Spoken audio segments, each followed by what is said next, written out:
अंधेरी रात थी और चारों ओर घना सन्नाटा पसरा हुआ था। राजा विक्रमादित्य अपने अटूट साहस और धैर्य के साथ घने जंगल में चल रहे थे। पेड़ों की सरसराहट और जंगली जानवरों की हल्की आवाजों के बीच वे सावधानी पूर्वक कदम बढ़ा रहे थे। उनके कंधे पर बेताल बैठा हुआ था, जो हर बार की तरह पेड़ से लटकता हुआ अपने रहस्यमय अंदाज में विक्रमादित्य द्वारा पकड़ा गया था।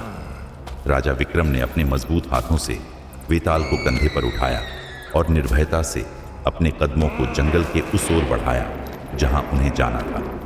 वे जानते थे कि हर बार की तरह इस बार भी वेताल उन्हें कोई रहस्यपूर्ण कहानी सुनाएगा और अंत में एक कठिन प्रश्न पूछेगा, लेकिन विक्रमादित्य के धैर्य और बुद्धिमत्ता में कोई कमी नहीं थी। हर बार की तरह इस बार भी वह बिना रुके और बिना डरे वेताल को अपनी मंजिल तक ले जाने के लिए तैयार थे। जंगल की घनी छांव में चलते हुए वे सोच रहे थे कि इस बार वेताल किस तरह की कहानी सुनाएगा और कैसे वह राजा को एक बार फिर से चुनौती देगा। रास्ते भर वेताल अपने असामान्य हंसी के साथ चुपचाप बैठा रहा, लेकिन विक्रमादित्य उसकी चालों को अच्छे से समझते थे। वेताल ने राजा विक्रमादित्य से कहा, हे राजन, तुम्हारी निष्ठा और धैर्य मुझे बार बार आश्चर्य में डालते हैं, लेकिन देखता हूं कि क्या इस कहानी के अंत में भी तुम सही उत्तर दे पाओगे।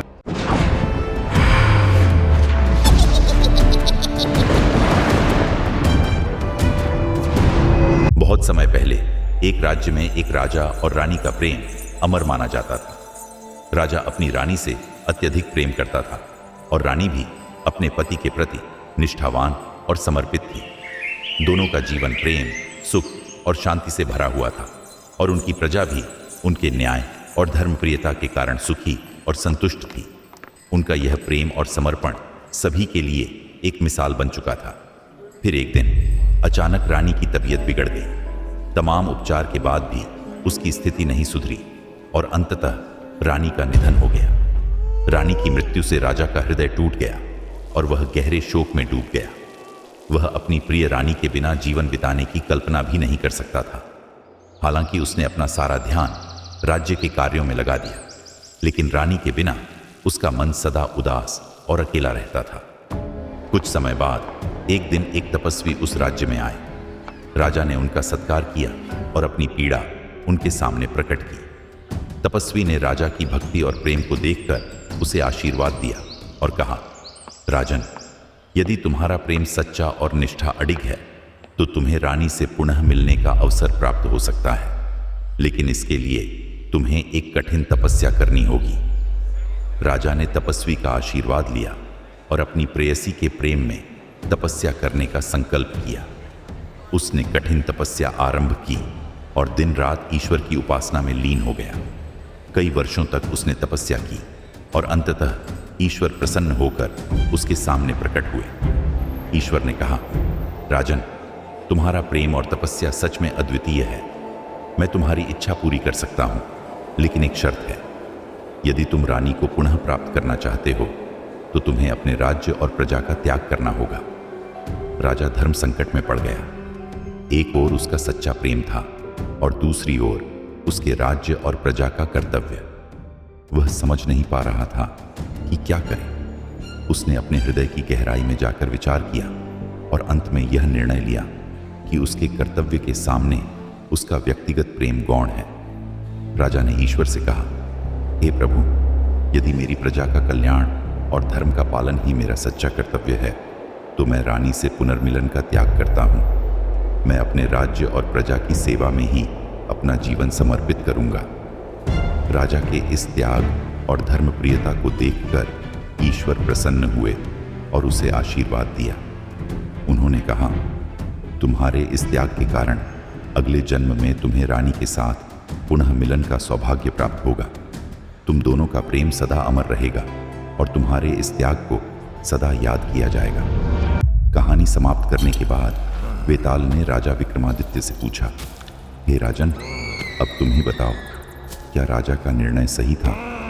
क्या उसे अपने प्रेम के लिए राज्य और प्रजा का त्याग करना चाहिए था या धर्म और कर्तव्य को प्राथमिकता देकर अपने प्रेम का त्याग करना उचित था? इस अंतिम प्रश्न का उत्तर देकर मुझे संतुष्ट करो। राजा विक्रमादित्य ने कुछ क्षण विचार किया और फिर उत्तर दिया, हे वेताल, इस कहानी में राजा ने अपने कर्तव्य और धर्म को प्राथमिकता देकर सही निर्णय लिया। राजा का सबसे बड़ा धर्म अपनी प्रजा और राज्य की भलाई के प्रति समर्पित रहना होता है। उसका प्रेम कितना ही महान क्यों न हो, एक राजा के लिए उसकी प्रजा का कल्याण और उनके प्रति कर्तव्य सर्वोच्च होते हैं। यदि वह अपने व्यक्तिगत प्रेम के लिए राज्य और प्रजा का त्याग कर देता तो यह उसके कर्तव्य और न्याय के सिद्धांतों का उल्लंघन होता। विक्रमादित्य ने आगे कहा, राजा का त्याग ही उसके सच्चे प्रेम का प्रतीक है। प्रेम का सार न केवल अपने सुख में बल्कि अपने प्रिय के लिए कर्तव्य और निष्ठा के मार्ग पर चलने में भी है। राजा ने धर्म और कर्तव्य का पालन करके यह सिद्ध कर दिया कि सच्चा प्रेम वही है जो धर्म के मार्ग पर त्याग करना भी जानता है। इसलिए राजा का निर्णय सर्वथा उचित था। उसने अपने प्रेम को त्याग कर अपनी प्रजा के प्रति अपने दायित्व का पालन किया और यही एक सच्चे शासक और सच्चे प्रेमी का धर्म है। वेताल राजा विक्रमादित्य का यह उत्तर सुनकर संतुष्ट हुआ, क्योंकि राजा ने प्रेम, मित्रता और त्याग के इस गहन प्रश्न को सच्ची बुद्धिमत्ता और विवेक से हल किया। जैसे ही राजा विक्रमादित्य ने अपने बुद्धिमान उत्तर के साथ उसका प्रश्न हल किया, वेताल अपनी कुटिल हंसी के साथ खिलखिला उठा। राजा के उत्तर से संतुष्ट लेकिन अपनी शर्तों के अनुसार वेताल ने कहा, राजन, तुमने फिर से मेरा प्रश्न हल कर दिया और अपने मौन को तोड़ा। अब मैं एक बार फिर पेड़ पर लौटूंगा। यह कहते ही वेताल ने राजा के कंधे से उड़ान भरी और एक हवा के झोंके की तरह घने पेड़ों की ओर उड़ गया।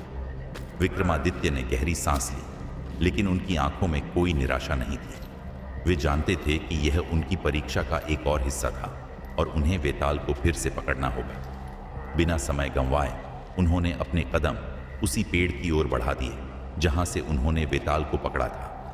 अपने अडिग धैर्य और अटल संकल्प के साथ राजा विक्रमादित्य एक बार फिर इस रहस्यमयी सफर की ओर बढ़ चले, निडर और अजेय जैसे वे पहले थे। उनके मन में केवल एक ही संकल्प था, किसी भी हाल में अपने उद्देश्य को पूरा करना, चाहे कितनी भी चुनौतियां क्यों ना आएं।